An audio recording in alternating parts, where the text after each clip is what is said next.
All right, great. I want to thank you for that introduction. First, yes. First, I want to thank Teresa and Seth for pulling this together. I really appreciate it, and the wonderful folks here at Adorama for hosting us. This is really a beautiful space with really very, very helpful folks here to talk about their cameras and your lenses or whatever you need. This is the place to come to get some real good information. I want to thank all the folks for coming, seeing a lot of old and new faces, so that's really terrific. Just a little bit about Projections. It's an online format that we use once, maybe twice a month to showcase photographers doing all types of work, from covering the war in Ukraine to beautiful still life that you're going to see tonight from Beth, and everything in between. And folks that help me a lot is Linda, who's always suggesting photographers to come on and speak. And that's really an open invitation for everyone. If you'd like to do a Projections, just let me know. And over the course of the year, we will get you in and totally ridicule your work for about 20 minutes. So no, but I really do welcome everyone on all levels to participate in the Projections format. One thing to let everyone know, which is new, we've just revised the site, and we've now offering a variety of memberships and partnerships on the site, so that if you go to Projections NYC, you'll see a whole bunch of new information there, which I'm really happy about. So with that, tonight we have Beth Galton and William Vázquez, who will be speaking about their particular bodies of work. We're thrilled to have them. And again, I really, really want to thank Teresa for making this happen. So very, very much. And with that, Beth Galton. Thank you. Well, I wanted to thank you and Teresa and Seth and say how honored I am to be showing my work with William's work. So I'm going to be talking about a series that I did called Memory of Absence. It's about my family. And in 2017, both my mother and my father died 3 days apart. They had been divorced for over 50 years, lived in different states, hadn't talked to each other. But it was such a weird experience, and I kind of had, through this whole process, I've been, had to grapple with the significance of losing both parents at the same time. My dad had been living in Florida with his new wife, and my mom had been living by herself for quite a while in her house. And once she passed, my sister and I inherited her house and had to go through it. And to our dismay, we had no idea what a hoarder she actually had been.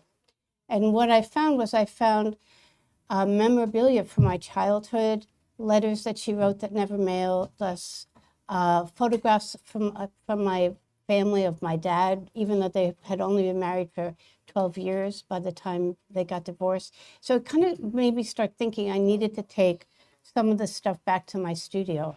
And So let me just ask okay. you, as that happens, you're going in first as you're going in and you're going into your parents' house, you're going in as a child. Oh, what? No. To see all the things that are left there. Yes. Right.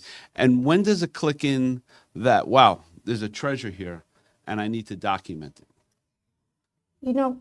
It was actually when I started finding letters that she had written me and never mailed. I thought this kind of reiterates, I always had a difficult relationship with my mom. So it was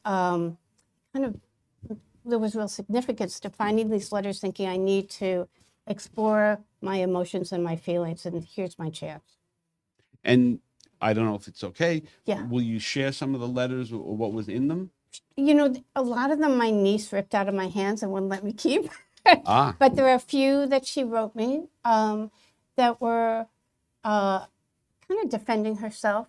She was, I think the biggest thing I walked away with from this experience was that because I had such a difficult relationship with her, I got to see what her issues actually were, and that they weren't about me. That they were more, that she was a very gifted museum, but really struggled with mental illness. And that came through by getting to look at these letters, her journals, and the things that she saved, it, you know, began to open up avenues of why is she saving this stuff. And were you ready for that? Or did this really come from left field? That's a really good question. I mean, You know, I don't know if you're ever really ready to lose a parent and to Right. discover all this stuff. But it was really a healthy thing for me. You know, I think at this point in my life, I was probably 65 years old or something at that point. I was, you know, I knew that my parents were getting elderly and that I was going to lose them. But I never fully understood how I could come to terms with my childhood based on finding all this stuff. So the door opens, you're in, and now you're in for the full ride. And now I'm in for the full ride. So I start picking out objects and I photographed them singly here. They were things that struck me that I thought could be important. I threw this picture in because botanicals are really a part of my my journey. They've always been important to me. As a kid, I would pick flowers and draw them and paint them. And throughout all my photography, when I do stuff for myself, they appear because they represent aging and life. And in this journey with these objects, I think it represents memories that are lost and trying to find new memories. So what I first started to do was take these objects, combine them with the botanicals, and create these little still lifes.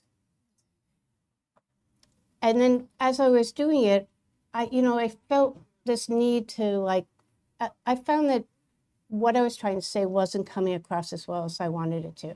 And this was my stab at an open studio where I kind of paired them with other imagery, thinking maybe that will help tell the story.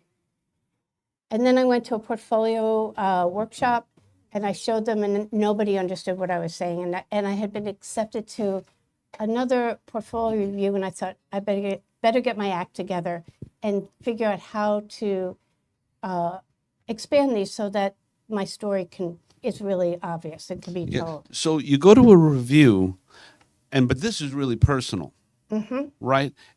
But you're open enough to take criticism or creative direction from other folks.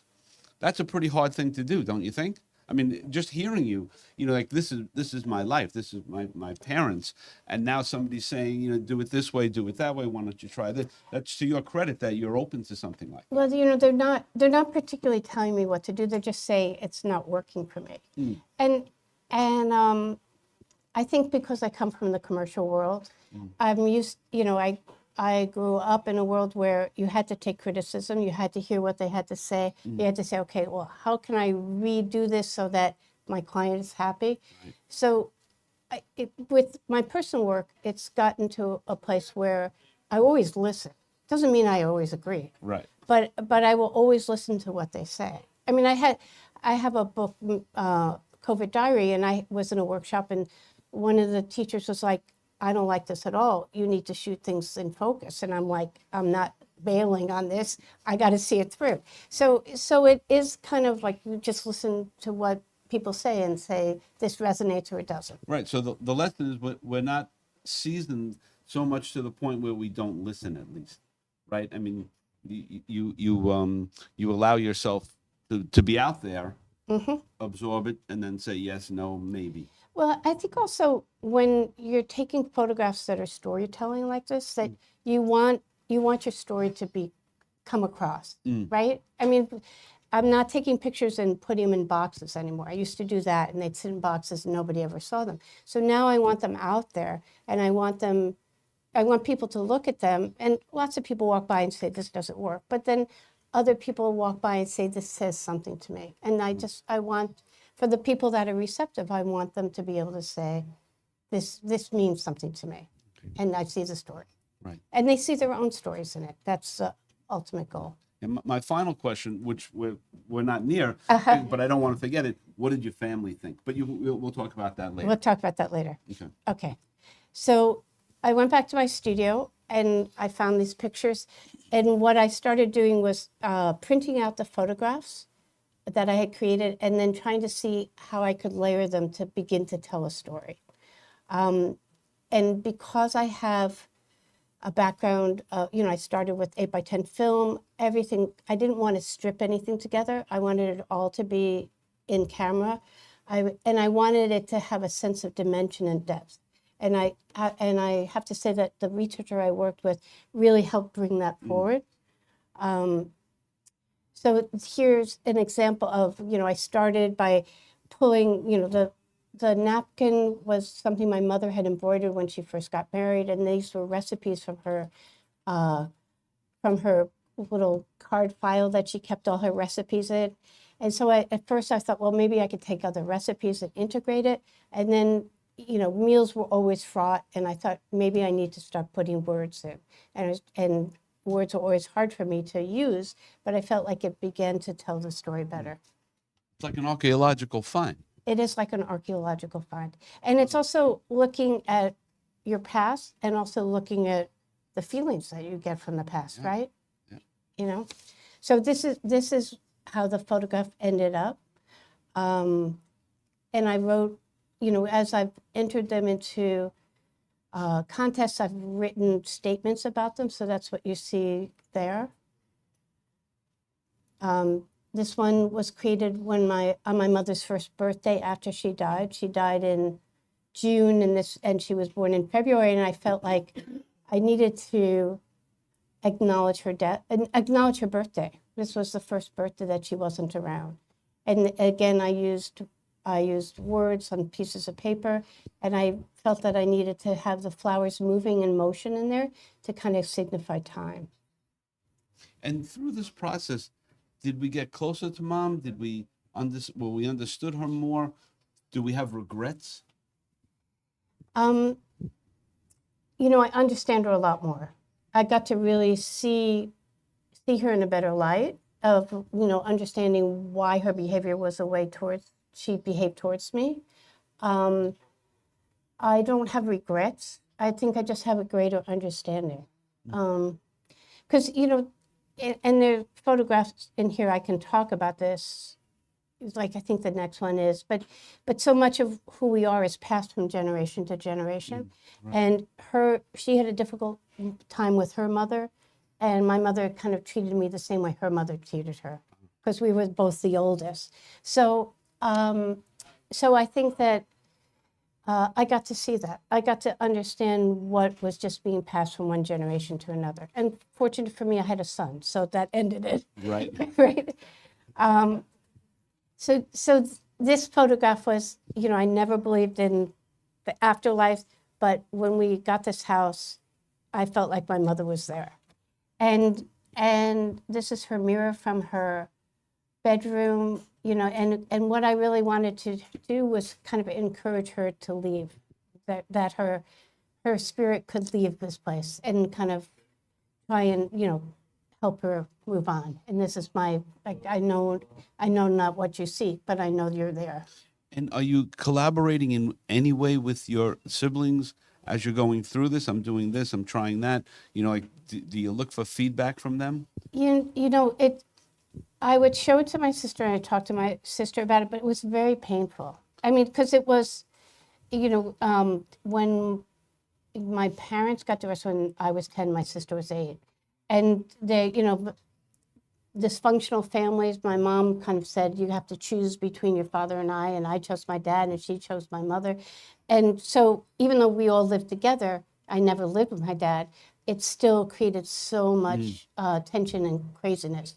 So I think for her, you'd have to ask her, but I think it brings up emotions. I'm sure she's watching, kind of feeling anxious about it, because it was a complicated childhood. Yeah. And so does this bring for you uncomfortable feelings or beautiful feelings, back, as you go through this? Because this is an intense place to find yourself. I completed this in 2019, so it's now 2025. So I've had some time to sit with it. Yep. I have, when I was putting this together, I thought, oh, can I read what I wrote? I don't know if I have the nerve to do that, but I also feel that I find that I'm going back to these objects again and trying to look at it in a more nuanced way now. That this was kind of expressing my hurt and my disappointment and my sadness about growing up. And now I'm trying to see the gray areas, you know? And so I have a new series that I've just started to work on. And you find peace in those gray areas. That's what I want to find. You know, that I don't feel angry at my mother like I used to feel angry, or hurt the way that I once was. I just feel, and I have compassion for her, which I never had before. Because I think this was really, she didn't want to be this way. I think it just was mental illness. And, you know, and that was, she couldn't help herself in some ways. Yeah. So this is called Life and Death Are One Thread. And as I was going through her stuff, she kept everything. I found her birth certificate and a little thing from her death certificate. And then the crazy letters that she kept. You know, there's one underneath is written to me about my grandmother that she never mailed. And this one is about the entanglements, how families get so entangled. And I'm always saving botanicals that I find. Like, this was my lemon tree that died in my apartment, and I saved it because I thought the roots were so incredible. And then one day I thought, oh, I got to hang this, and I can stick stuff in there. Yeah, it's funny you say saving, because I was going to ask you, I mean, these are props that you don't just, like, you didn't rent, No. right, that you're going to send back. So now you have to archive them, right, to keep them for forever. Well, the idea here, part of photographing them and then going back and working on this new series, is that I want to get rid of all this stuff. Oh, you do? I do. I want to move it on. And will it be in any kind of spiritual way, or just, you know, in the garbage? I mean, like, what do you do? I mean, I mean, that's really a burden, right? I mean, it really Right. is. Well, I think the photographs some will go to family members. Some will there are people who always want old photographs, and there's some great old photographs. I think some of the objects that are antiques, I can pawn off on a couple of friends. Okay. And whoever I can give it to, I'm going to give it to. Otherwise, it's going to go, it's going to get given away. Right. That's all. You know, I recently moved from my apartment that I lived in the building for 40 years, in that apartment for 25 years. I went from a big space to a small space. I'm really into, like, letting go. Letting go. Yeah. You have to. You have to. So this image is about passing behavior and relationships from generation to generation. This is my grandmother reflected in the mirror. And it turned out, I didn't even know this when I took the mirror, but that was my grandmother's mirror that my mother took when my grandmother passed, and now I have this mirror. Something like that, I'm going to pawn off on my niece or something. It has to stay in the family. And one of the attributes of my mother was that she was an amazing musician. She was a really gifted musician. And that was kind of her gift to the world. She taught many students who went on to become good musicians. She started a music school. You know, she was accepted to Juilliard as a pianist in the late 40s, early 50s, which is very unusual. So that was her joy. And this one is about myself. It's a photograph. You know, I'm reflected in the mirror of when I'm in junior high. It's just about time passing. And part of the way that I did this, again, almost everything's in post. I photographed all the static objects, and then I would move things and then maybe strip those little things in. But I did it as I was going along, and it was very planned. And is there from a creative standpoint, putting an audio to this? You're doing an audio presentation, doing a whole. I mean, because there's so many compelling stories behind all of this. Mm-hmm. I mean, did you ever think of that? No, I didn't think of that. I was thinking I wanted to do a book. That's what I was thinking, but I'm still, books have to percolate and think about for a long time. And this one is about holidays and what what transpired during holidays. This one was, again, my mother saved everything. This was the background is a drawing of a game that my grandfather drew for my sister and I when we were little. And it was about following of the path. So I thought that was a great background. So I photographed it. I used that as a background and then reused it again. And for your sister, it's been equally as therapeutic as it is for you? I mean, No, my sister has different feelings about my mom. So she hasn't needed to do what I did. She you know, like, unfortunately, she didn't get the negativity that I got. she was 2 years younger, right? She was 2 years younger, and she had her own issues with my mother, but it was easier for her. Complicated, but not. I was the fighter. I was always fighting, Right. nonstop. This one's called Under the Trees, and she spent a lot of time in Tanglewood and always talked about it, listening to music. And this one's about my dad. My dad, for me, was the person who kind of kept me on the straight and narrow. You know, he was always like, okay, I want you to travel. I want you to do this. Here's money to get out of town. And it was his birthday, and I was going through the few things that I had from him, and I found an old birthday card that I had drawn for him. And I combined that with the photograph that I had taken of the little man that he carved when he was in camp at 10 years old. So, and he was always pushing all his kids to travel and see the world. So do you think you could do this as like not a career, but like if a family said to you, here's our shit. Can you? You know, I've had people ask me that. Oh, they have. Oh, yeah. Yeah, and people look at this and they see themselves. Right. They see their families, they see themselves. And I've had people say, oh, maybe you could do this for me, or they come away and they say, oh, I need to do this with my stuff from my family. That's got to make you feel great, right? Yeah, it does. It definitely does. But you couldn't do it for somebody else. I And that would be an incredible task. It would be an incredible task. As I ask it, I know that it would be. Yeah, I think it would be. Because I think it'd be really complicated between how people feel and how you interpret how they feel. Like, I think it would take a lot. You know, it's like almost therapy, right? You'd have to sit This whole and thing talk is to them. therapeutic. Yeah. Yeah. Again, this is another one about what gets passed on from grandmother to mother to daughter. So is there one in the collection that, really is searing for you? Like really like stops you? Or as you were doing them, was there one that just, like this is the one? No, there wasn't. Because I felt like everyone was expressing a certain thought or idea at the time.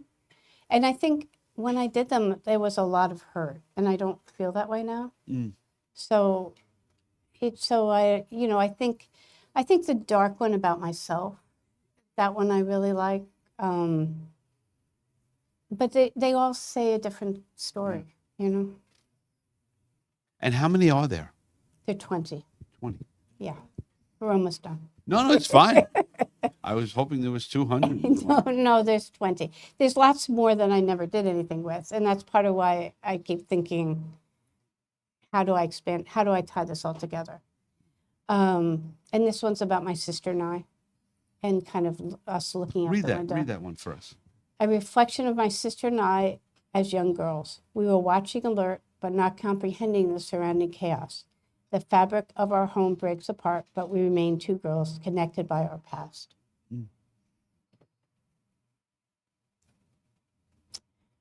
And this one is about, my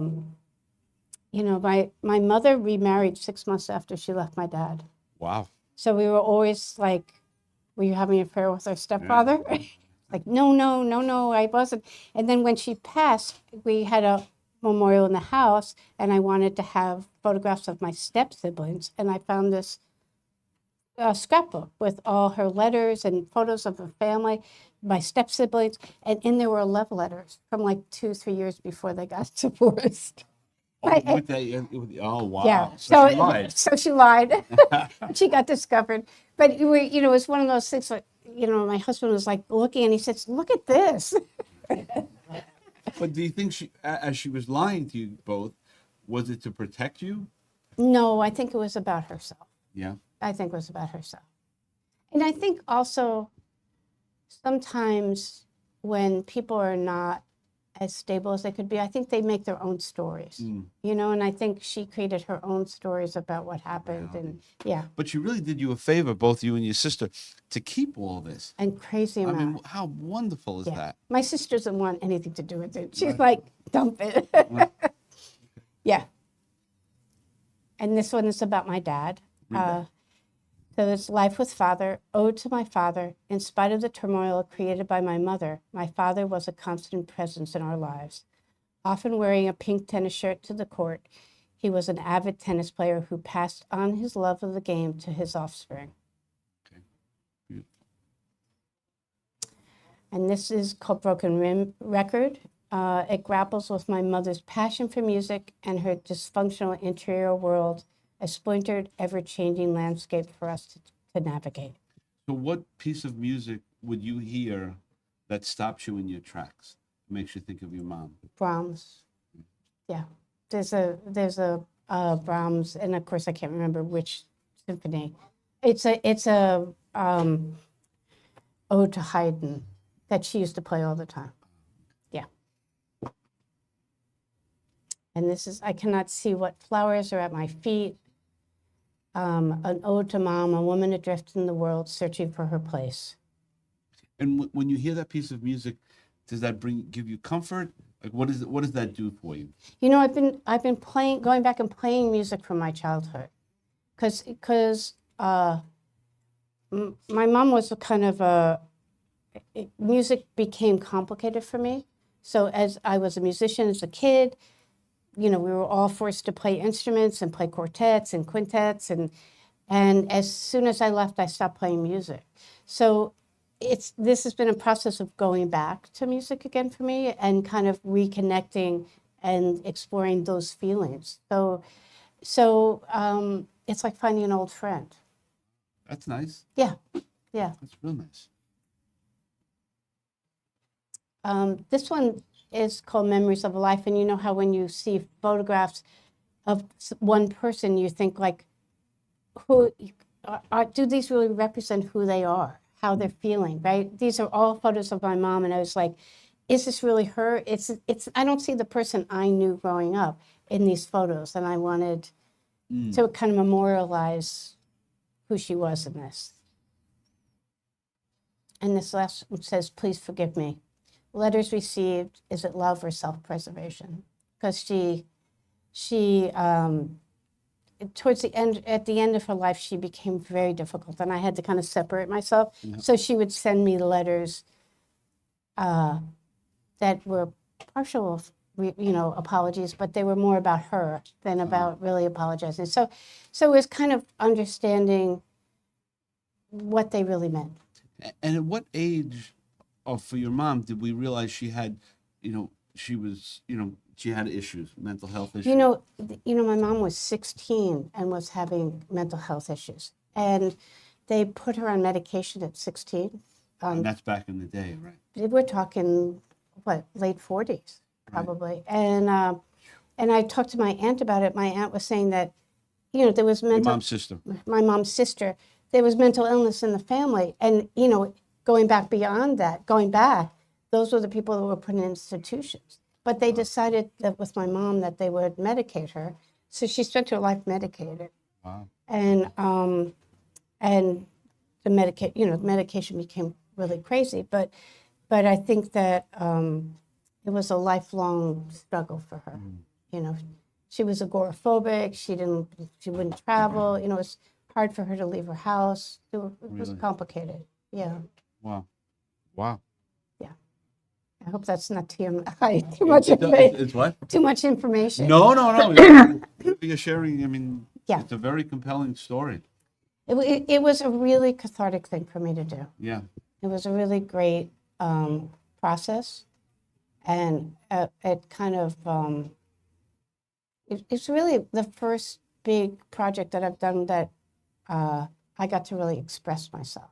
And now I answer your question. You know, my family, you know, my dad and my mom are gone, so I don't think I could have ever done this when they were alive. I think I had to wait till they were gone.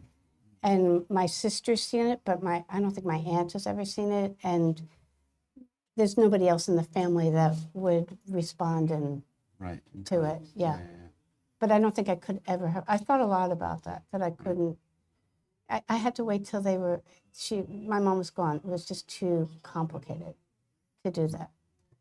Yeah. And what would you go back to, right? Your mom has mental health issues. You can't really like do the friction thing. Why didn't you mail it or this or that, right? I mean, what benefit would come from that? No, I really needed to understand who she was and why she behaved the way she did. And the biggest thing I came away from it was that she couldn't help herself. You know, there was a mental illness issue, and that was really what was prevalent through my childhood. But as a kid, you don't know. You know, you think, what did I do wrong? You know. Yeah. Well, why is this so difficult? Yeah. Right? Why is this so difficult? Yeah. If anyone have any questions, you raise your hand. Yeah. Glenn?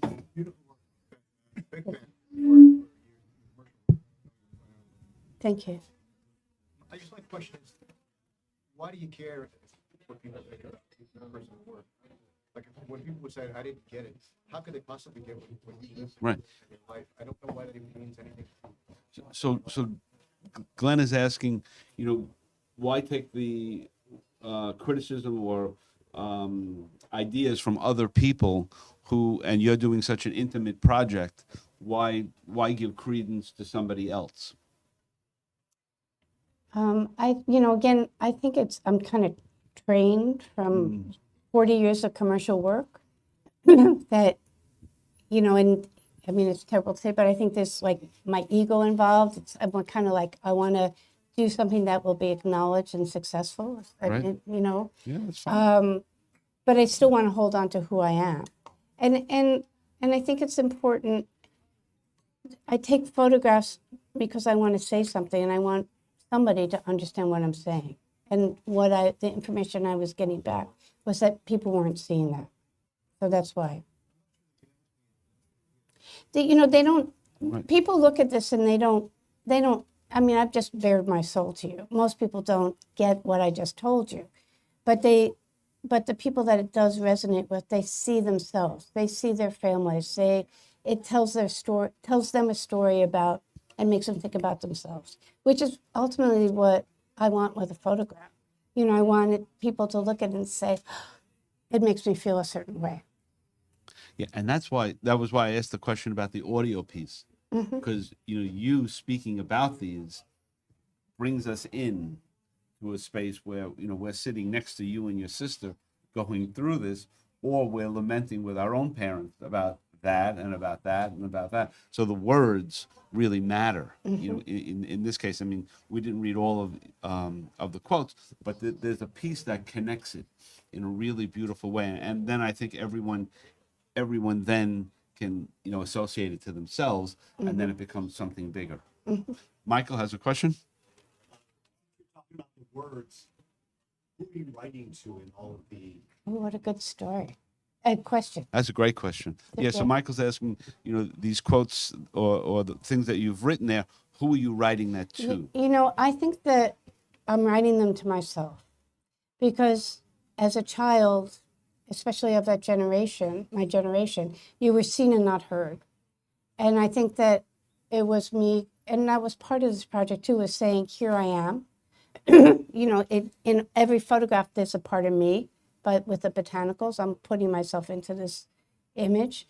And I think that that I'm talking to myself saying, I'm okay. Here I am. I can have a voice and be okay. That's really interesting. The question then lends itself how you can now put yourself in that time period that we will look, we were seen, not heard, all these different things of that era, which you wouldn't imagine you'd get to by first going through, but now it's become such a big piece, and now you look at yourself within society, right? And that's also very, very interesting, and how the way you feel, and then how parents talk to their kids at that time, Right. They put you in their place, and that was it, right? Yeah. Very interesting. You're gonna call people. Another the young lady in the back. I'd like to know a little bit more about your process.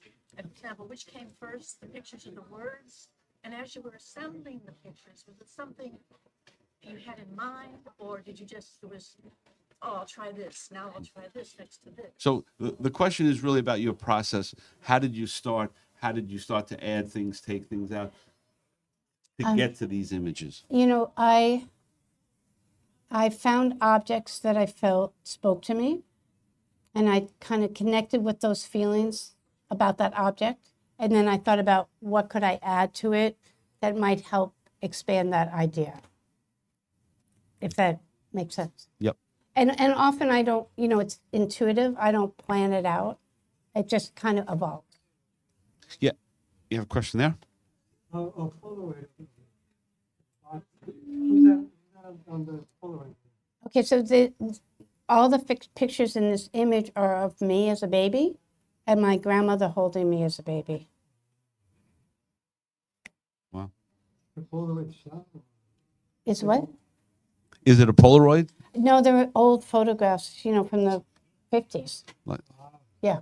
yeah, little instamatics. Yep. hmm Linda has a question. Yeah, so just to continue with the process that you use again, I had the honor and the pleasure to be at your studio last year and to see how you work and how you've laid your work out. And can you just talk about a little bit about the equipment that you use? Because I know a lot of us photographers, and I know you have the big camera. And So I started with 8x10 film, and then in the commercial world, that disappeared, and I was working 4x5 film, and then I had to go to digital, and I ended up with a phase back.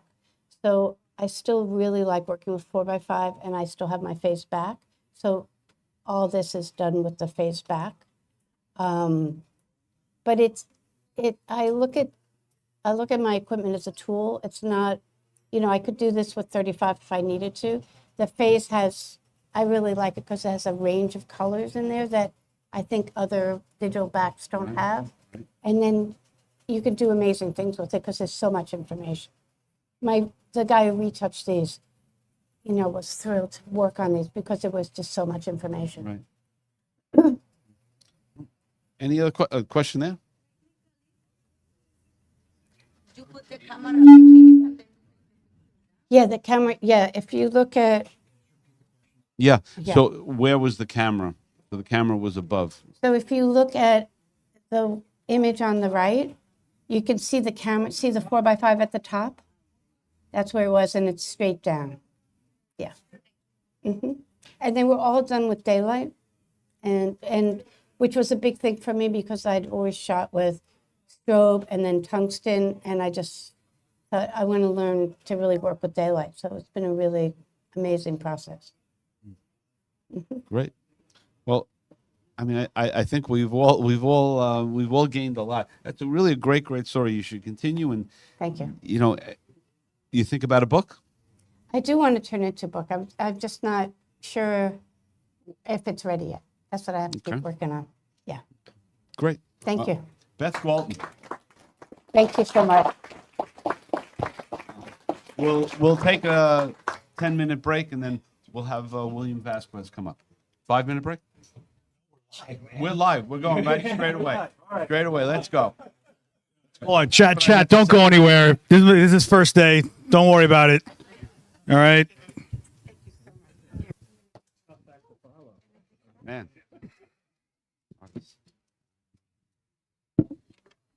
Thank you.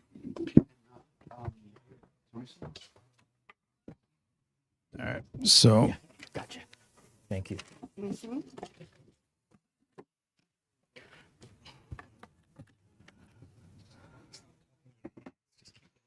He's Italian. Come on. Yeah. Okay.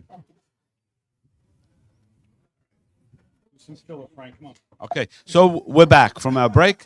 Thanks everyone for sticking with us. And now we give you William Vázquez, Find the Joy. Find the joy. Thank you. Thank you.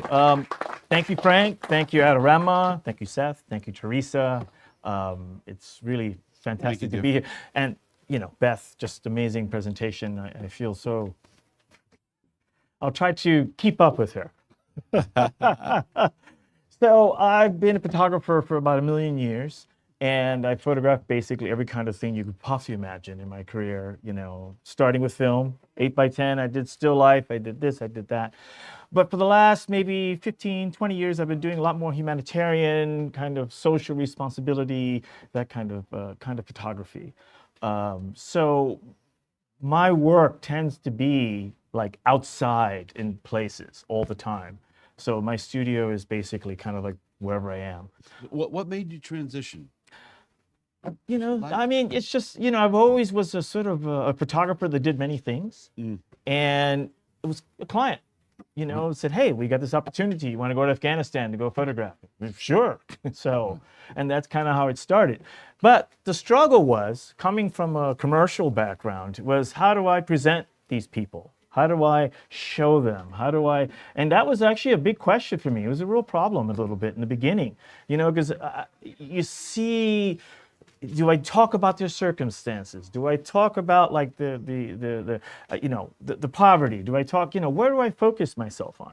And I think it took me, you know, a few assignments to really kind of figure out, you know, because it's so easy to go to these places, in a lot of these developing countries or whatever, and you just see so much just, you know, stuff that's intense. So it's just, you take pictures of it because it's like, and you know, unfortunately, negative emotions tend to be much more powerful than positive emotions. And I don't like that. I feel like it's unfair to the people that you're photographing, that you're showing them. I mean, you think about yourself.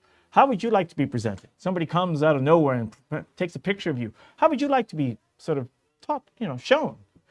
And I think that was my biggest thing, was constantly, how do I do right by these people? I want them to talk, kind of what Beth was saying in a lot of ways about, I want, when someone's looking at this photograph of what I've done, I want them to talk to that person in some way. It's a conversation I'm having with them and they're having with them. We're all kind of talking at the same time. And this is the feeling I want to present. I want people to feel like this person has a story to tell and there's something interesting about them. Granted, yes, there was a point to my photography. It was really to talk about these people. I mean, were you in search of a photograph or were you in search of a person? And I think I started figuring out that really the conversation was really about the people. So in this situation, this is actually a good situation of how I really figured this out, because in the beginning it was kind of a struggle. And I spent the whole day wandering these villages with this NGO, and they were doing a story about gestational diabetes. It's a woman who's pregnant, they develop diabetes, and there's a program to help these women. So you spend the whole day just basically going from house to house, house to house, house to house. And you know, I have to tell a story, but it's very specific what I have to talk about. I'm not a journalist in that sense. I am talking about something very specific for my clients and for whoever they're doing, whatever the message they want to say. So she opens the door and it's like, you know, I'm literally like an alien from outer space because I'm probably the first Westerner she's ever met. And this is her house. This is like her little yard where she had like 3 water buffalo and these goats that constantly were nibbling at everything, like my camera straps, my everything. So, but at the same time, I saw she was really nervous. And I had this small opportunity, you know, and I know I could be a little overwhelming. Those who know me, I talk a lot. and I know I had to like temper my enthusiasm because I knew that if I was just going too hard, she was just going to like throw me out, which she ended up doing actually at the end. But she could not look at me and smile at the same time.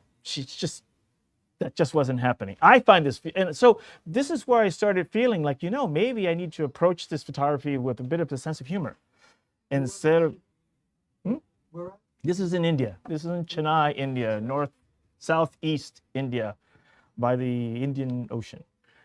Anyway, so, and she was just amazing. She was, you know, good looking. She was in pink sari. I mean, it was like all the elements to make a great photograph. But at the same time, I wanted to tell her story. So, this is kind of how it evolved into this sort of my storytelling as I do now, which is basically showing the positive side of what people have to say. So these 3 children were triplets born prematurely. I photographed them when they were born in the beginning when they were going through this thing. And then I was there like 7 years later to document, which is a rare thing. You can actually photograph somebody in different times in their life that you don't even know. And they were very difficult, by the way. I mean, it's funny. It looks like a very simple photo. Sometimes the simplest photos are the hardest things to get, I mean, they were running around like, 5-year-olds will do, just not paying attention. No one spoke English at all. So it was just kind of like corralling. And then like the mom is giving me cake and a coffee. So, and I'm trying to get and then you have limited amounts of time to do anything. No, I don't have the luxury of time. I'm literally just sort of passing through. So I have to sort of judge how I'm going to approach these things. And that's a compelling place to find yourself, right? Because no one knows who you are. You show up, and is it easier to get people to show their happiness when they're living in sad situations? Like, I mean, because you have to work that, because you're going into it. Right. I want pleasant. Right. Right. I don't know. I think everyone has, like, no matter where you go. I mean, yeah. I mean, there's some places that are truly just awful. You can't. But I mean, every place, there are moments where people have genuine happiness or genuinely positive experiences. So yeah, these people, they dressed up for me because they knew I was coming. But these are children. You can't control anything they do. So there is really no plan of attack. No, like no. You go in and no. So everybody's a little different. Yeah. Some people I got to spend some time talking to. Some people I just got to sit and just sort of hang around a little bit. Some people you can just right away take some pictures. I mean, it's a process and a little bit of a journey. You got to sort of start understanding human nature and how they react to you. So one of the things I do is I talk a lot. And that usually gets people to forget that they're actually being photographed. You distract them. right. So Because and then as the content itself, you want that happy photograph, you want that pleasant, but then it can't be forced. no, it has to right? be authentic. It has to be real. You Right. can't force these things. Otherwise, it's going to be fake. And the thing is, like I say, I'm here talking about positive outcomes. An NGO does a project with these people. They want to talk about the success. And they want this photograph to talk about, I want these people to talk about how they're living better. So this is how I see it. So it's so easy to sometimes, like I say, like here I'm photographing down on this person. Usually these are the things you need to think about. All these small nuances. Shooting down, is the light kind of harsh? Is it, is it the wrong moment? Are they not happy? Are they distracted? Are they, and sometimes, I have lots of pictures that are about circumstances because there's a need for that, But I think that a lot of times that's like the default position in this photography, this type of photography, where it's just a tragedy, just the like almost disaster pornography or poverty pornography. And I'm very much against that because it's like these people have dignity. You should, express that in them. And what are you shooting with? Oh, everything I got. 35 millimeter. I mean, in the beginning I was very, idealistic. I shot large format, black and white. So, but yeah, now it's all, and sometimes my phone actually, because a lot of times you pull a camera out to somebody and it automatically changes the conversation. So like I say, everything's a little different all the time. And you have to be prepared to how you're going to present yourself. And a lot of times it's really, these pictures are really just me talking to these people. It's really their reaction as what we're having our conversations about. And can you speak to the economics of you changing your career to working for NGOs from working with commercial clients? Well, that is not a successful business model. And you don't smile as much with that question, actually. Well, no, and I've been able to figure it out in a lot of ways. Originally, what happened was it was the corporate sponsors. They have these philanthropic arms that they do. All these big companies, the Ford Foundation, Pfizer, Abbott. I mean, they all have like foundations, and they all give money to these organizations, and they want documentation of this. So this is the path to be able to earn a living from it, But at the same time, you still got to keep connections with all these NGOs, which means I do a lot of pro bono work. I do a lot of stuff that's just, I'm going to be in India. I'll just do stuff for you. I do stuff for them. I do stuff for them. And they're all looking for high quality content. It's hard for them. They have no money, so don't even bother asking for money. Only the big ones do, and even then it's very small. So, but I do think it's a huge thing for them that a lot of them don't realize, until they start seeing, like, now everything's about social media. Everything's about, like, you got to have these pictures. You got to have good stuff. And I had a great conversation with an Indian woman who runs an organization in India. An organization has 3 million members.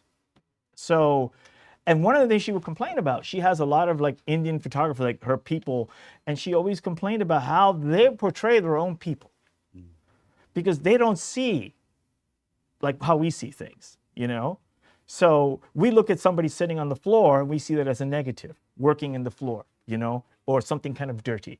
Where for them, that's like normal in a lot of ways, and it's okay. So I think that it's always, you got to be really kind of like sensitive about how people perceive things. Perception is like the biggest thing about everything. You can say what you want, is whatever people perceive from whatever they're seeing, that's what it is. So, and for me, that's a giant thing. I want people to look at this and say, these people are good people. These people have interesting story. These people are something, they have resilience. They're heroes in their own way. So this was in Paraguay, sorry. And I was working with the WHO. And, it was actually in a reservation where they have indigenous people. And it was really depressing. I mean, I'm not easily depressed, and I'm Latino. So I figured I knew my fellow Latinos. No, it was a very different environment, and it was like, wow.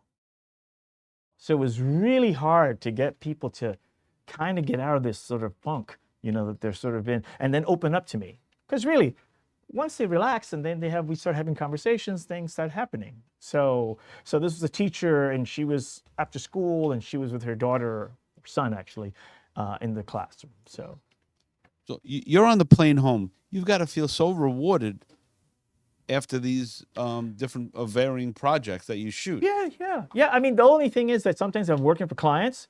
It's the stress of what they're going to see, how they're going to perceive things. So if you notice, a lot of times I leave space. Compositionally, there's always space for type, right, how they're going to use it, and now everything's horizontal. When I first started, there were verticals. So, and then the covers, I mean, oh my God, I'd be doing this project for like 3 months, and it's like, well, we can't find any covers yet. So like every picture you're thinking, oh my God, is this going to be a cover? Can it, So it's just like, that's what I'm thinking about the whole time, I mean, and this was just, actually, I think this is a great picture that I saw. I take groups to go photograph sometimes, like in India, and I don't teach photography. You want to learn photography? You can learn that on YouTube. But yeah, Adorama. But what I try to teach people is how to see, like the why of you take a picture. You're not recording things. Think about creating things. And the minute people start asking themselves questions like this, they'll take better pictures. Like, why are you taking this picture? What attracts you to this picture? And then, and deeper, what do you want people to see when they see this picture? I think. So in this thing, we're walking by this sort of building, and there was a big window, and I saw these 3 women in there in their red saris, and and so everybody goes into the room and shoots, and I'm standing outside because they're there to photograph, not me, But of course, I'm looking through the window, and I see this picture. Of course, I was not ready to take this picture. So I talked to the woman over here, who talked to the woman in the middle, and of course, they're laughing at me, I'm sure.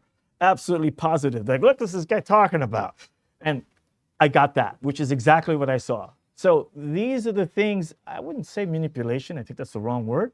I think it's more about just understanding how people react, that you're able to get. You're creating pictures, you're creating things, you're not just recording something. I don't believe in that. So yes, this is just, a beautiful photo. This was actually a drive-by. They just literally were driving by, and I saw them, and I was like in some really like small town, and they're just, it's just. So, try to set that shot up, forget it. The funny part is I didn't have any releases for any of this. Sure. So my clients wanted to redo this. And I told them, oh, that's going to be a lot of money. You got to get the bus, you got to get the kids, you got to get, it's like, and I'm thinking, they're like, why was this so expensive? I go, because you got to make it authentic. It costs money. It's just how it is. So, And were you able to convince them? no, they just decided to just use it. And where's your assistant to jump on that bus to get these kids to sign off? I work by myself. I mean, it's now there's video, which, this is just a small subsection of the work. I mean, now everything's like video. Right. So a lot of times I try to have a sound person who can double as extra things, because, but yeah, it's just usually me, sometimes a client. I always try to tell them, like, you should go to see where your money's being spent. So then when you got to defend your budget to some guy on top of you who doesn't understand anything of what you're doing, you can tell him a good story, how you saw it, and nobody listens to me. So, I mean, that's going into really another area. Right? Like, so now you're talking to your client in such a way that I know better than you. Why don't you come along? How does that play out? I mean, are they receptive in any way? Yeah, Not everybody, but no, not everybody. But I mean, the thing is, if they've seen the results that you can do, and a lot of times they'll come along and they'll take the same pictures with their phones or whatever, and they're like, I was standing there doing. I go, yeah, but you didn't see that exactly in that way, So, but I think you got to look at it as educating your clients, Right, and you got to do it in the software, obviously, not just like you need to go. But I think that the experience that you have, like out in the field, is something that's rare. And I think for anybody who's like, I know that there's a lot of fantasies that people want to do this work, and yes, it's fabulous and it's really awe-inspiring, and I'm happy when I'm standing in like some muddy street in the middle of India getting rained on, but it's tough and it's not for everybody. And I think that there's a lot of people like, the thing is, you can do like one picture, but can you do a series of pictures, or can you deliver? I mean, this is the thing that always is the hard part, just dealing logistically with just getting there, dealing with the local people, the local population, and getting people to trust you and open up, and So that piece of talking to clients in an advocacy sort of way, Right. like what brings you to bring it up, and then what makes you stop? Because obviously you can talk nonstop for a very long period of time, and even when we've all stopped listening. But that's not the point. The point. Thank you, Frank. No, but the point being, your point is really, really dead on. And for any client to be on the shoot, to go through this, brings value to you, to them, and to their company. Usually the discussion is about money. Everything's about money, which is unfortunate. So somehow you got to make it value for them in that sense. Like, what's the purpose of them going? Is going to cost money. They don't have time. And usually what I just say is like, look, when you got to defend your budget, you like doing this stuff, right? And I'm sure there's somebody upstairs that's always fighting you about money. So you need to be there and talk like I talk to you about what I'm doing. Being an advocate to that. And I advocate there. I mean, the thing is this: it's a team effort. You always got to be thinking about, like, they're not your enemy. You're working together for this. Granted, there's issues or whatever, but I want this to work as much as they do. In fact, more so. I want to be able to show. I want my pictures be seen. I want people to look at them. I want, just like Beth was talking about earlier, I want people to enjoy them. I want people to say that was a great photo, and they want to hire me again, and or even more so, do more projects, create more kinds of things. So. Unfortunately, in this political environment these days, talking about this stuff is just not done as much. Right. So it's a very different environment now than it was like 10 years ago when it came to talking about this kind of stuff. So this is in Mexico, in Chiapas. So such beautiful people. And, I speak Spanish, so it's helpful to integrate yourself a little bit. And there were such lovely people. And, they're very, just not very, they have no money, and they offer you food, and you have to eat it, and you do not offer money because it's insulting to them. And you knew that those last 2 eggs they were giving you that's it. That's all the eggs they got. But they were happy to do that, So I think it's just, I go there and you try to integrate yourself. I want to be family for those few minutes I have spent time with you. You know, I want you to think it's like some long lost cousin, and we're having a great conversation about something. So when you bring this work back, do you present it, or are you just sending files, or each case is different? I do, you know, I've learned that if you just send the files, the best stuff doesn't float to the top. You know, a lot of times, because a lot of times there's a lot of different needs. So a lot of times it's sort of like the best picture doesn't necessarily fit their needs. So what I do is I'll pick highlights and I'll make a little presentation for them. Presentation Of like that you're- PDFs or PowerPoints. but it's not face to face. No, well, no. Sometimes you can do face to face. I mean, Right. no, who's been Yeah, I know. face to face I now? know. Yeah, yeah, This yeah. is a rare thing. We're all sitting in a room here. Yeah. So before I would just make prints for people, frame them, and they would hang them on the walls. So there's ways to get your stuff in front of people all the time. But you got to have people that are receptive to it, you know. And this Well, is that's where I was going. Yeah. You know, when you can do that face to face, you're Right. you're in a room with those people, or can you suggest Mm-hmm. to them? I don't know who was doing it. Or Nancy Borowick did a great book on both of her parents died of cancer, Mm-hmm.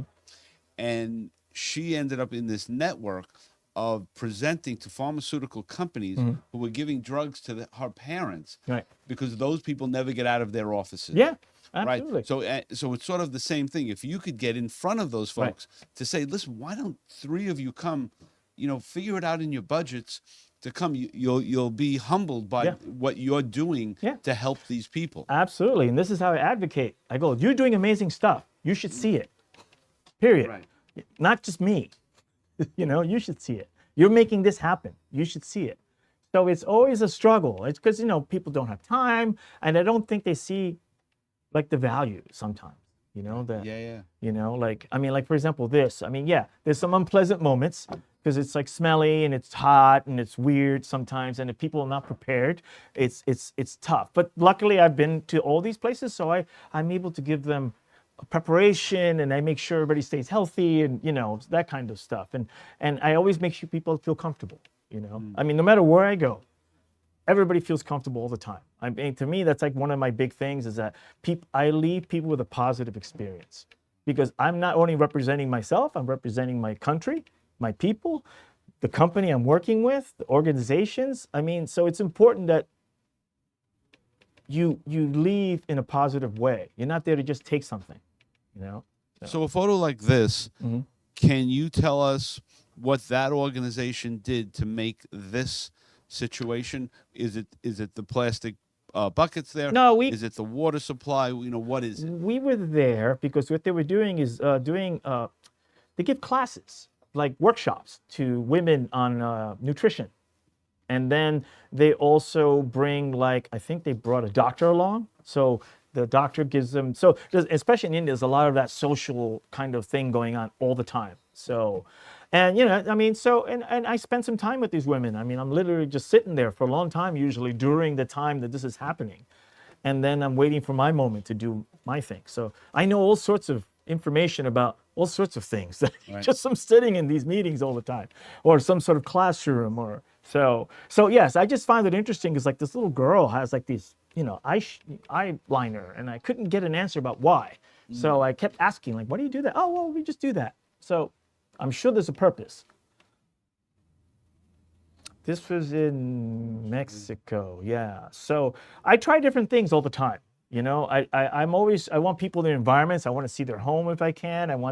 So we were there, and I think there's something called chagas. Chagas is an insect. If you notice at the beds on the rock, it climbs up and it like bites you, and you get sick. You get some sort of sickness. So this was the reason we were there, to sort of, so one of the reasons I was trying to do is document this. How do you show the bed and the whole process without it being like weird? Right. You know, so. Same thing, you know, like I say, this is like a slum. Yes, you have to show they're poor, but at the same time, you don't have to rub it in people's faces. It's, you know, it's just like, you don't have to show that it's that, you know. And the kids are playing, and they're like having a good time, and, you know, and I'm really good at getting them to. This was in Bhutan. These ladies carrying these giant bundles. I saw them from far away, and I ran because, like, oh my God, this looks amazing. So, and I started talking. My daughter was with me on this one. She's back there. So there she is. Ah, She was 15 when we were there. So I've taken on some of my projects, and we've done Everest Base Camp and that kind of thing. So, yeah, she's seen me a little bit in action. I think I embarrassed her a little bit. What father hasn't embarrassed their kid? And I go out of my way, I think, I must say, to be honest. Get online. So this is like, I'm always trying to find like these super unscripted things, like I saw these two kids there, and literally this was 3 shots, 3 pictures, and I got this one. And I think Glenn, you were with me on this trip. Yeah. So we, and I'm trying to show how you can, like, for example, if you're photographing like Indian kids particularly, you say, oh, let's take a picture. They all stand like in attention like this, like a firing squad, So in fact, that was like the running joke. So we, and I said, look, how do you make them, how can we get them to do stuff? And I just showed them, and it's literally just talking to people and just sort of, not being afraid to be a little bit of a fool, to get whatever I need to get them to just relax. So, I don't know what I told them. I go, you guys are friends, right? Because you don't seem like friends. And I don't know, they found that amusing. So yeah, I think it's always important for me to find those just really just happy moments, those moments where they're just being like, I'm seeing it, you're seeing it. This is a brand new baby. And all these trips are from an NGO, investment in these different regions of the world. Yeah, this was about nutrition. So this is probably like Abbott. I think they do nutritionals. They make like baby formula and stuff like that. So I was doing so I do like maternal health stories a lot of times, like in Africa. I do nutritional stories of maternal health and women's health issues in India. So it's kind of interesting. I'm a guy, and I'm around, and there's this separation between men and women in many of these places. And but then again, I'm like from someplace else, so I'm not considered that, I guess, in that way, or whatever. Or maybe I just overwhelmed them as my lots of talking. But you really can see the opportunity if you put together the PDF or some type of a presentation to the people that hire you. Let me speak to you. Let me speak to your organization. Yeah. Right. That would be so powerful. Yeah, exactly. And I do this all the time. I do this as much as possible. It's become much harder now since COVID, because now people are not in offices so much anymore. It's hard. Right. It's just hard to get people to, it's just really hard to get people together. Right. And a Zoom call is just not going to do it. Right. There's Bhutan. Oh, I'm sorry, India, northern India. So this is the same picture, like the 2 boys, girls walking by, there's so many ways you could portray this girl. Right. Yeah. Very easily. In fact, I should do that just for a reference point, some point, just to sort of show the different ways that you can show Perception somebody. and reality. And then, this is a reality. There's just different versions of realities, So I do get a little bit of criticism, though, sometimes, that my pictures are very smiley. And somehow that's a bad thing. I go, I'm not a photojournalist. That's not what I do. So I'm not, there's a place for that. So this is like this Paraguay, that place where the kids, he was dancing, he was practicing. And I saw him hiding in some little corner, and I'd say, oh, come over here. A woman bowling. This is actually something, it's funny. It's here in the United States, it's really hard to get people to open up to you, because they're thinking about so many things. Like, why are you doing this picture? What are you going to use it for? Why are you here? I don't want to do this. I don't like you. You're weird. So I have to try different strategies when I'm working here versus other places, This is in Nepal after the earthquake. This is in India. These little girls, a girls' school in Rajasthan. So this is obviously maternal health clinic in Africa, Such beautiful people. Everywhere you go, there's beautiful things. I'm always looking for that. Just beautiful. Everyone's beautiful. So I always see that. So he was very serious. She's super smiley. It's pretty funny. Yeah. This was the kids on the right. This is in Vietnam. This was a nutritional thing. Up in the mountains, they don't get enough food, basically. They just don't have enough. And they don't have they don't eat at home very much. So school's really where everything is centered. So the client I was working with, the NGO they work with, they provide this breakfast drink, which is like soy with like peanut powder and some vitamins all ground up, and it's hot. I must have drank like 5 of those that morning because they would wait for me to drink it. And after like the third one, I was like, if I have one more, I'm just gonna like get sick. And it's also like 112 degrees or something like that, like just the air. So, but they're waiting for you. So you see, this is a little bit of that commercial kind of look, where it's like, you want to show real life, but at the same time, it's sort of very authentic, leaving space for type and things like that. So it's frustrating to me sometimes that I have to be focusing on these technical things sometimes and can't let myself just be, So do you make an effort to maybe do an edit of work like this and go to commercial clients here? Oh yeah, sure, absolutely. No, okay. Absolutely. I mean, I'm basically a commercial photographer. I mean, that's how I think, that's how I see things. But, which is actually an advantage, I think, when I'm doing this kind of work, because then it becomes useful for like the NGOs because they can use it in different ways versus like a picture that's sort of locked in a certain way and they can only use it once. If it's very close or something's very blurry or whatever, or it doesn't tell the story very clearly. So yes, Afghanistan, this is Cambodia.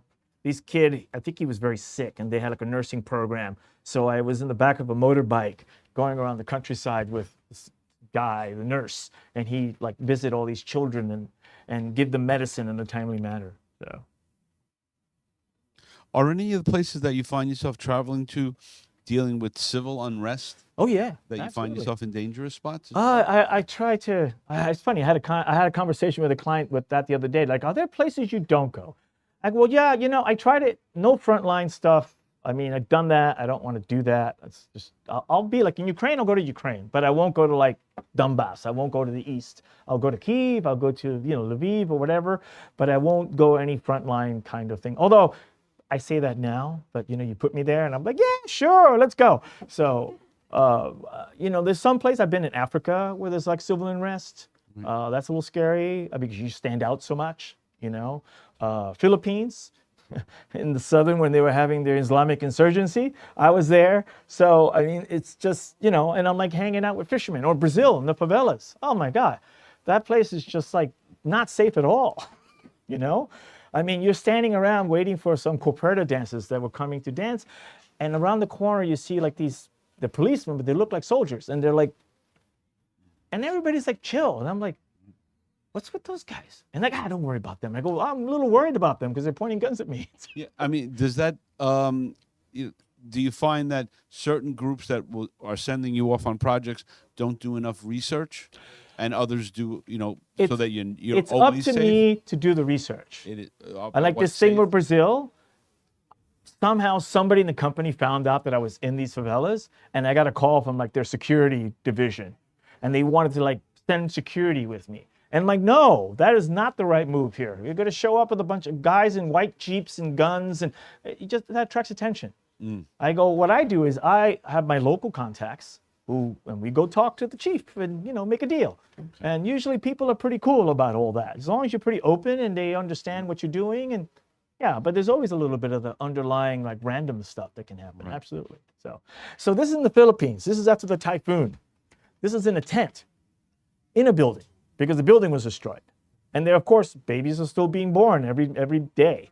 So these mothers would come from all over the region to come give birth in these tents. And I was there for this birth, actually. And I actually cut the umbilical cord. So I've seen babies being born.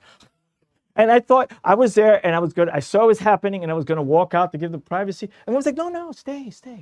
So, I mean, that's amazing. You see like a life come to, So, I mean, it's not just the photographs, it's being there and seeing that. And this is the kinds of things I try to, and this nurse who's like, or this heroic woman who's like, living really badly while they're there because there's just nothing.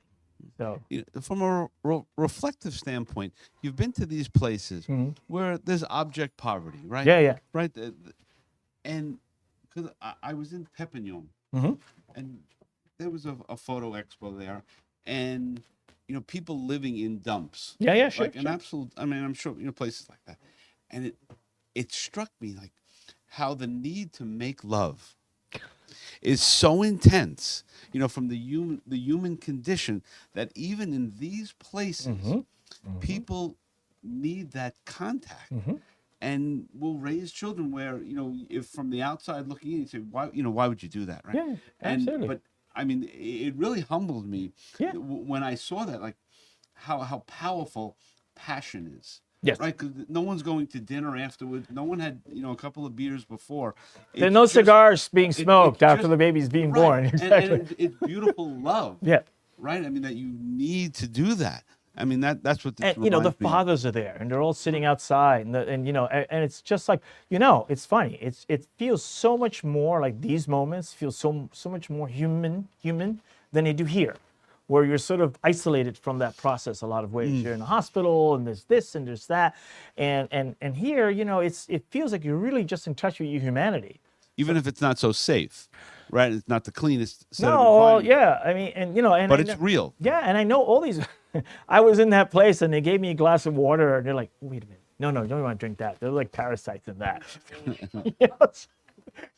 So yeah, I mean, it's just luckily, it hasn't happened to me, but I've had people that I've been with that have like serious health issues afterwards. But so yeah, I mean, these things. There's so many things that can happen. I mean, just walking the streets of New York, you can just get run over by a guy on an electric bike. So imagine when you're in a place like this, where it's just is even more sort of like these random things happening. And you see, I'm not very successful getting happiness all the time. I go around the world making babies cry or making them laugh. It's one of the two. I'm usually about 50-50, I think my average is. So, and thank you very much for listening to my stories. Oh, great. If we have some time, we have some time. For anyone have questions? Yes. The young lady there. I love your work. Thank you. Thank you very much. What do you do when they don't speak English? Well, look. Well, the question is, what does William do when he's in an environment where English or Spanish is not the language? Well, like for example, here all these girls they're Indian, right? And they don't. I mean, in India, a lot of people speak English. Actually, that's the common language, believe it or not. Yeah.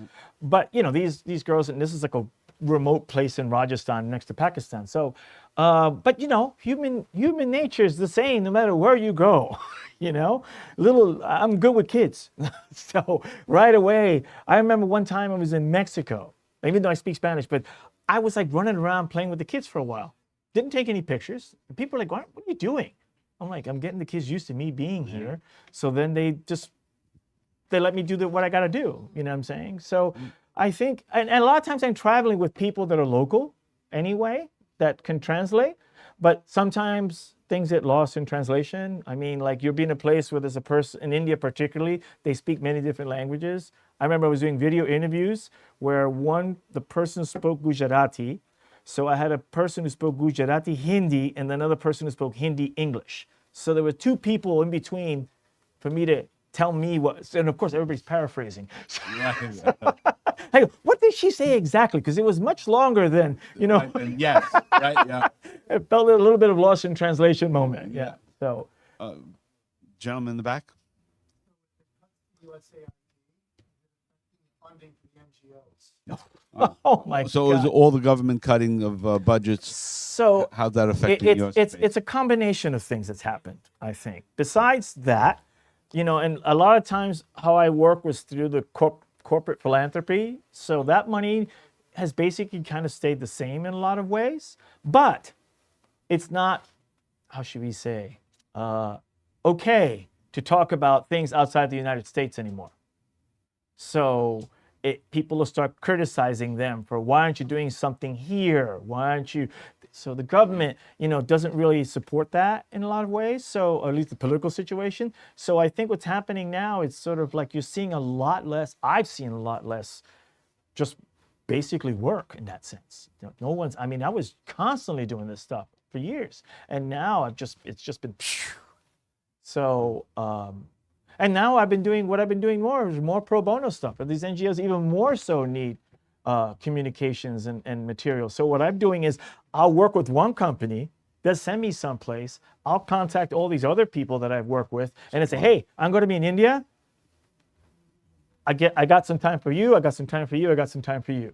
And this is how I'm able to, I mean, besides it's a good thing to do, it also helps keep you in that world doing the work. That's a career. Yeah. Ted? Where's that line between detachment and involvement? Is there been anyone who's really stuck with you over the years? Well, So talking about clients, right? just the people I'm working with out in the fields, right? Yeah. I'm super empathetic, which is a good thing and a bad thing. You know, I kind of feel people's pain. So this is why I'm very good at what I do, if I do say so myself. You know, I'm able to get people to like me and trust me and, you know, and interact with me. So yeah, I tend to try to not take assignments so much that are really like just brutal. It's a way of protecting myself, you know what I'm saying? Because it just be hard on me, you know? I mean, I've seen so much already on a regular basis that I can be a little picky about what I want. I mean, there's certain things, certain topics I'll definitely do no matter how hard they are, but some things I just, yeah, I mean, you know, it's just, yeah, it's tough. Sometimes I feel I want to help everybody, you know? How much you need here, you know? So it's a good thing and a bad thing. It's a double-edged sword. Glenn? Hey, Wayne. See you. Same here. You were lightning fast in your ability to get people to like you, having traveled with you twice, both to India and Cuba. And I'm amazed. I don't know if it's a gift that you have. I mean, I'm sure it was honed over years.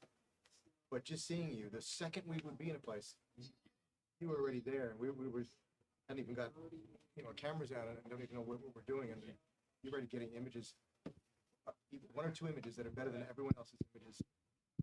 Yeah, we do little tests on occasion. All right, here's the assignment. So Yes. the comment is Glenn had done a couple of trips with William, Right. and is recognizing that immediately it works. Well, you know, got the gift. I did a lot of corporate, you know, people, like, you know, humanizing those guys, you know. You know, a lot of chairmans, a lot of like CEOs who are just not friendly people, just not happy people. William, the sound is going to go out when we put this up. Yeah.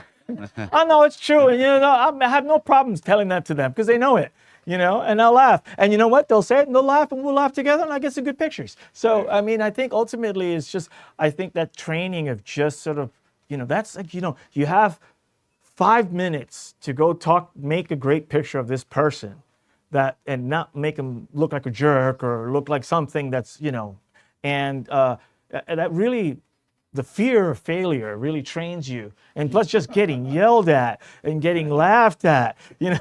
I mean, I've had guys, I say, hey, you smile and they sneer at me. So, you know, I think this is way I've been able to learn how to just turn on the charm very quickly. And you know what? Actually, I like people for the most part. So it's actually like an honest thing. I'm not like. Do you feel? Yeah, that's what I was going to say. Do you feel like you're turning it on, or it's just, no, it's who you are? Yeah, it's how I am. I mean, I just basically walk a room. I want to just go talk to somebody and say, oh, that's really nice, and I start create conversations, and I think that's, and it's also, I think you have to be open as a person. When you go to these things, when you go to these places, you go work with these people or anywhere, you're trying to get someone to open up to you, you have to be open also. And you have to be real. You can't be fake because people will smell that on you. A mile away. You know? I wonder if that's what it is. Seen you in action. William should be missing out. Thank you for the plug. Animals know if someone is looking out for them and they're not dangerous. I watched you so many times and I just think, seconds or people feel comfortable. I just think, like I say, is just trying to just be open. Big smile. Ask somebody's name. How are you? What are you doing? That looks great. You know, and there's always some little thing that you can sort of like, you need to learn the art of conversation. What's up next for you, William? Oh my God. Well, actually, I'm working on March. I have some, you know, doing what I do now. I start cobbling all these projects together. So I get somebody who's going to pay for this and somebody's going to pay for that and somebody's going to pay for this. And then, so I think it's going to be India. I'm going to do a trip for Holi, which is that color festival. And then I'm going to be there working for some NGOs. While I'm there, I have like 3 or 4. I'm actually going to teach a photography class to these women's organization because a lot of them do their own pictures. And I'm going to teach them how to take better pictures with their phones. Like, for example, they do these homestays. So they want to like take pictures of the place, take pictures of their food, and they, you know, it seems obvious to us, but to them it's just like, you know, it's beyond them. So, you know, that's one of the things I'm putting together now is actually do this with this organization just to help them, you know. So when you put your head on the pillow, it's always with a smile. Yeah, besides, you know, the countdown of all the things you owe and who owes you. But you know what? I can't complain. I mean, I'm privileged to do this. You know, it's a struggle, but it's a happy struggle. And I think that anybody who does this kind of work, it's definitely a worthy cause to, you know. And also what I try to do is I bring people like Glenn to go photograph in some of these NGO trips and say, you know, and then they get more pictures and they get more things. So, you know, helping out. That is William Vázquez. Thank you. Thank you. So again, I want to thank all of you for coming. I want to thank Seth and Teresa for putting this whole thing together and you know, making a nice Projections Live be successful. So thank you all. Next week on Projections, if you're on our email list, we have Stefan Gus, who shot with the Taliban, did portraits with them, and had access on and on and on. So that should be a terrific, great, yeah. terrific Super great. night. So thank you all for coming. Thank you. Thanks.